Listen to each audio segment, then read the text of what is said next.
Hello and welcome to Blue Army TV. I'm sitting for Carlisle. I've drawn 1-1 away from home at Bromley. A late equaliser kind of spared us a little bit there, but you know it's a point away from home, which I suppose you can never complain too much about. But the way we played and what this game meant in terms of the difficult games we've got going forward now, I think we probably should have been winning that game today, and I'm very disappointed we haven't done so. Going into that extra time, 1-0 down, which was an absolute farce. We're lucky to have got a point, really. I say lucky, but you create the chances going forward. Obviously, their red card hindered them, and I think helped us a lot, which isn't always the case with red cards. They kept trying to push on forward a little bit even after the red card, which benefited us a lot. My God, why do we have to make things so difficult for ourselves? That first half, we should have been 1 or 2-0 up, especially in the 20 minutes before half time. We had some brilliant chances. It was all us. I think we had 17 shots to their 7 in the first half, with 2/3 of the possession. And to come in at the second half and to give away that penalty, to have been away from the team for so long in injury, and you didn't play well before the injury, to come back, go straight into the starting 11, and then to do that, it's just,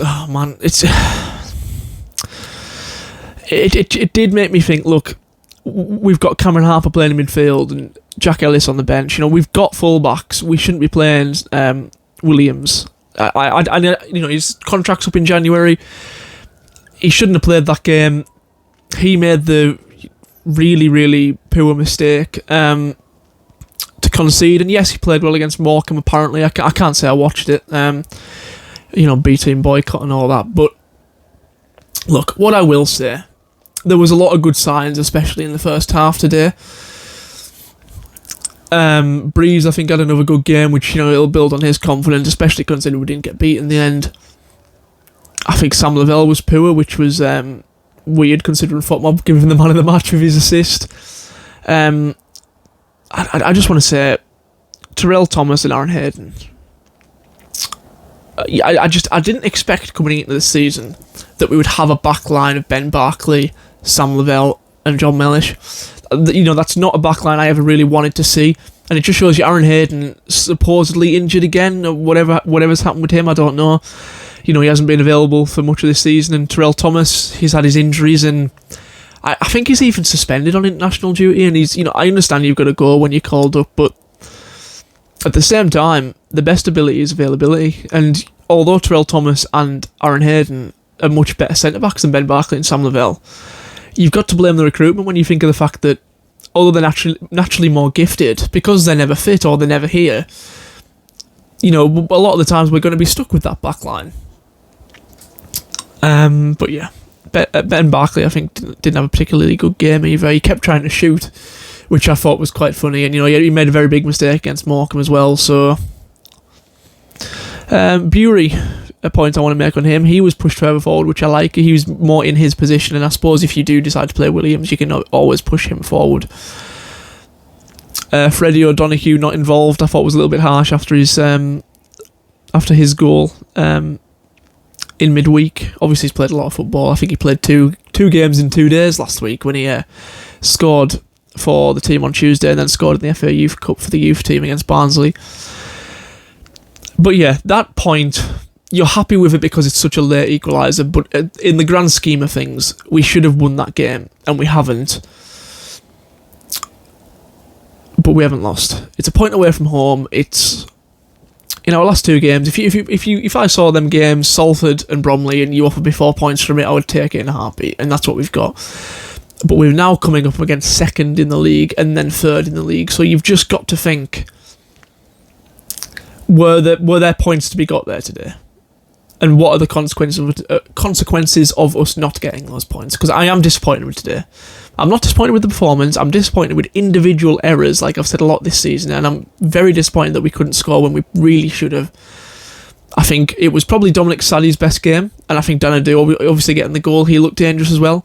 Callum Guy, I thought, looked really good until I probably would have took him off, to be honest. He looked injured, and then he was just, he was so out of breath, and he was walking around, and he shouldn't have been on the pitch, I don't think, after that supposed injury, whatever happened with that. But yeah, it's a point away from home. We just need to start putting them games to bed, because Bromley, at the end of the table they're at, and the way they played today, and you look at some of the players, Olamola was on the pitch today, Byron Webster was on the pitch today. We've witnessed firsthand that them two players, they're not world beaters at this level. They're really not, and I think we're by far a better team than Bromley, despite what the league position says. And the fact that we haven't come away with 3 points today after what was a fantastic performance in the first half, at the very least, in terms of the way we played, the way we passed, the way we almost got into good attacking areas, it's frustrating. And another thing I want to point out, our biggest threat against Salford was our set pieces, was our corners. Our corner delivery was really good. Even, we scored our goal from a corner, but even before that, we were causing problems from corners for large parts of that Salford game. So what do?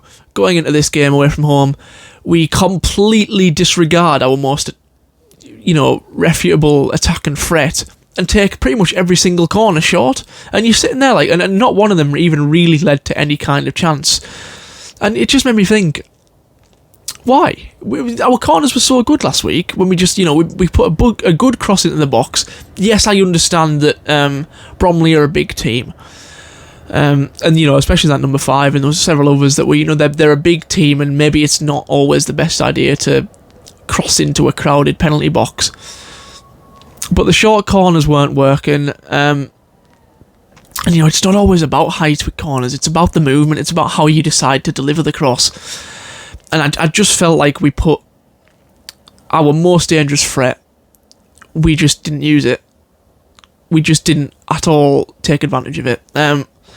And I think that has to go on the manager, that has to go on Williamson. But I do understand the thinking, to be fair, of, not wanting to put a cross into a very tall penalty box, and they defended quite well, Bromley. That's what they're here for, isn't it? They're here to bully teams, they're there to defend, and they're there to try and scrape points out of games, which is what they did today. But yeah, a conflicting one for me, because, look, we were the better team. Just look at the stats. But I'm sick of saying that.